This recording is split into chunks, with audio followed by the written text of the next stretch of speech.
Hello everyone, competitive ఎగ్జామ్లో అడిగే మరొక ఇంట్రెస్టింగ్ క్వశ్చన్ చూద్దాం. చూడండి, if X plus 1/x is equal to 4 find X square plus 1/x².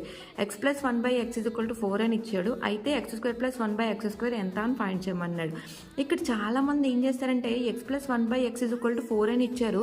So దీనికి డబల్ చేస్తే అంటే ఎక్స్ స్క్వేర్ ప్లస్ 1/x², దీని 4 కూడా ఏం చేయాలి, డబల్ చేయాలి. డబల్ చేస్తే ఎంత అవుతుంది, 16 అవుతుంది. సో ఆప్షన్లో కూడా 16 ఇచ్చాడు.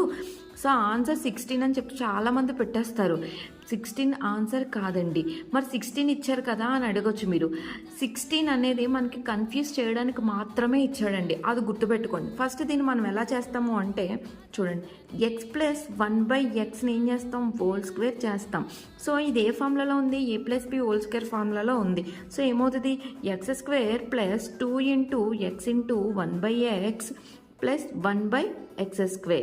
ఓకే, నెక్స్ట్ x² ప్లస్ xకి ఏమవుతుంది, క్యాన్సిల్ అవుతుంది. 2 ప్లస్ 1/x². చూడండి, x ప్లస్ 1/x అంటే మనకి ఎంత ఇచ్చాడు, 4 ఇచ్చాడు. అంటే 4 ఇక్కడ ఏముంది, మనకి హోల్ స్క్వేర్ ఉంది, స్క్వేర్. 4ని హోల్ స్క్వేర్ చేస్తే ఎంత, 16 ఈక్వల్ టు. సో ఇక్కడ చూడండి, x² ప్లస్ 1/x² ప్లస్ 2. నేను ఈ రెండో ఒక దగ్గర రాసుకున్నాను. సో ఇక్కడ +2 ఉంది, ఇటువైపు వెళ్తే ఏమవుతుంది, -2 అవుతుంది. 16 - 2 equal to x² plus 1/x². 16లో నుంచి 2 తీసేస్తే ఎంతండి మనకి, 14.